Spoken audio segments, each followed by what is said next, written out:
Assalamualaikum warahmatullahi wabarakatuh. Baiklah, saya Intan Fahira. Di sini saya akan sedikit mempresentasikan tentang karakteristik Indonesia dan negara tetangga. Yang pertama yaitu tentang ibu kota dari masing-masing negara di Asia Tenggara. Yang pertama yaitu Indonesia dengan ibu kota Jakarta. Yang kedua Malaysia dengan ibu kotanya Kuala Lumpur. Yang ketiga Filipina, ibu kotanya Manila. Keempat Singapura yang ibu kotanya Singapura. Kelima Kamboja dengan ibu kotanya Phnom Penh. Keenam Laos yang ibu kotanya Vientiane. Yang ketujuh Myanmar dengan ibu kota Naypyidaw. Yang kedelapan Thailand dengan ibu kota Bangkok. Kesembilan Vietnam dengan ibu kota Hanoi. 10 Brunei dengan ibu kota Bandar Seri Begawan. Yang 11 yang terakhir yaitu Timor Leste atau Timur Timur dengan ibu kota Dili. Baiklah, selanjutnya yaitu letak astronomis Indonesia dan negara di Asia Tenggara. Yang pertama yaitu Indonesia. Indonesia terletak pada letak astronomis yaitu 6 derajat lintang utara hingga 11 derajat lintang selatan dan 95 derajat bujur timur hingga 141 derajat bujur timur. Yang kedua yaitu Malaysia. Malaysia terletak pada letak astronomis yaitu 1 derajat lintang utara hingga 7 derajat lintang selatan serta 100 derajat bujur timur hingga 120 derajat bujur timur. Yang ketiga yaitu Singapura. Singapura terletak di antara 1 derajat 11 lintang utara hingga 1 derajat 27 lintang utara serta 103 derajat 39 bujur timur hingga 104 derajat 5 bujur timur. Yang keempat yaitu Thailand. Thailand terletak di antara 6 derajat lintang utara hingga 21 derajat lintang utara serta 97 derajat bujur timur hingga 106 derajat bujur timur. Yang kelima yaitu Brunei Darussalam.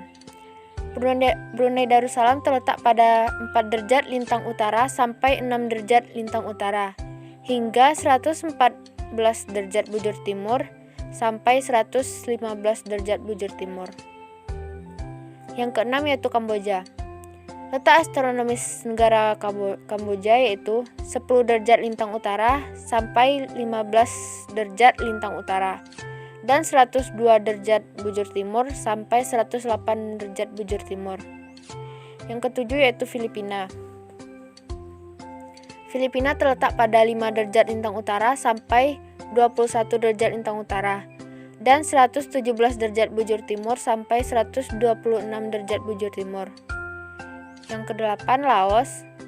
Laos atau letak astronomis negara Laos yaitu 14 derajat lintang utara sampai 22 derajat lintang utara dan 100 derajat bujur timur sampai 107 derajat bujur timur.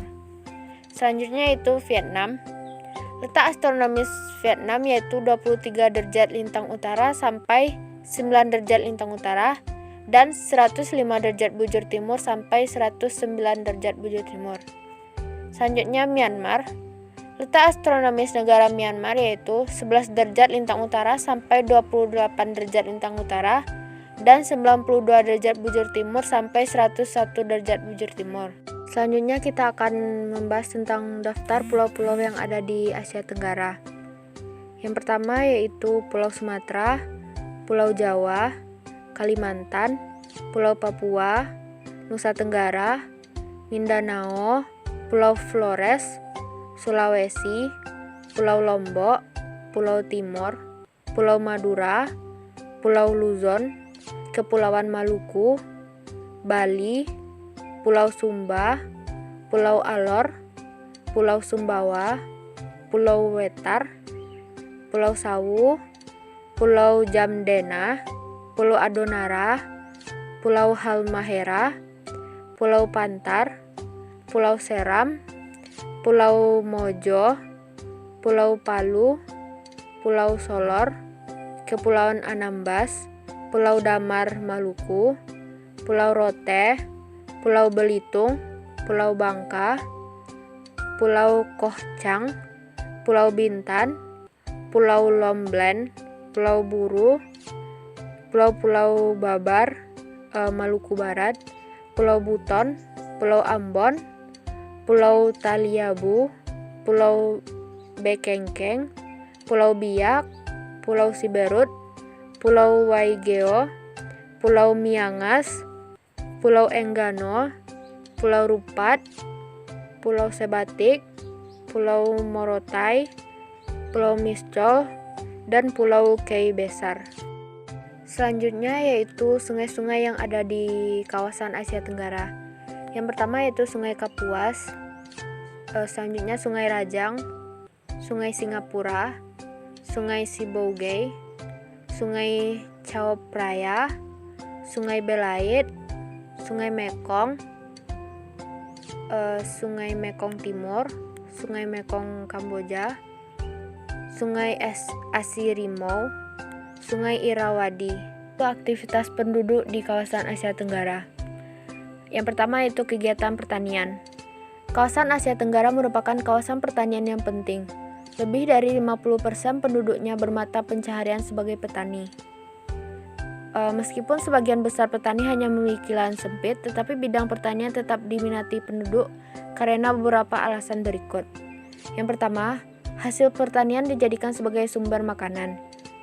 Yang kedua, hasil pertanian dijadikan sebagai bahan mentah. Yang ketiga, hasil pertanian dapat diekspor sehingga meningkatkan pendapatan negara. Yang keempat yaitu sebagai lapangan pekerjaan keluarga. Pertanian tanaman pangan banyak diusahakan penduduk Asia Tenggara. Iklim di kawasan ini sangat mendukung kegiatan pertanian. Tanaman padi dan perkebunan banyak ditanam di kawasan Asia Tenggara. Yang selanjutnya yaitu kegiatan perikanan. Penduduk Asia Tenggara banyak yang tinggal di dekat sungai dan danau, serta sepanjang pantai. Kegiatan penduduk di daerah tersebut umumnya sebagai nelayan atau peternak ikan. Ikan merupakan sumber makanan berprotein penting bagi penduduk Asia Tenggara. Ada dua jenis perikanan di Asia Tenggara, yaitu perikanan darat dan perikanan laut. Perikanan darat dilakukan di sungai, danau, kolam, dan sawah. Kegiatan perikanan darat di danau banyak dilakukan penduduk di Danau Tonle Sap, Kampuche. Perikanan laut dilakukan di laut bebas. Nelayan memiliki perahu penangkap ikan dengan jaring. Jaring jenis pukat harimau atau trawl boleh digunakan di beberapa negara Asia Tenggara seperti Thailand. Ikan hasil tangkapan dan peternakan seperti tuna dan udang galah dari Thailand, Filipina, dan Indonesia diekspor. Kegiatan selanjutnya yaitu penambangan. Berbagai jenis bahan tambang terdapat di kawasan Asia Tenggara. Bahan tambang penting seperti minyak bumi, batu bara, dan tembaga diusahakan oleh industri pertambangan. Penduduk juga dapat melakukan kegiatan penambangan emas, timah, batu bara, dan minyak bumi dalam skala kecil. Di Indonesia, penambangan rakyat dilakukan penduduk Bangka untuk mendapatkan timah. Di Kalimantan Barat dan Papua, penduduk menambang emas dengan cara didulang. Kegiatan selanjutnya yaitu pembalakan. Kawasan Asia Tenggara memasok kayu tropis kebutuhan dunia. Jenis pohon seperti mahoni, eboni, ulin, dan jati tumbuh di hutan hujan tropis Asia Tenggara. Kegiatan pembalakan dilakukan untuk mendapatkan kayu hutan. Industri pembalakan atau logging mempekerjakan banyak penduduk. Sebagian besar hasil kayu, baik dari gergajian dan gelondongan, diekspor ke Jepang dan Amerika Serikat.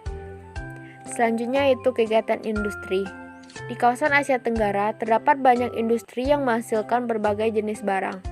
Industri menyerap banyak tenaga kerja.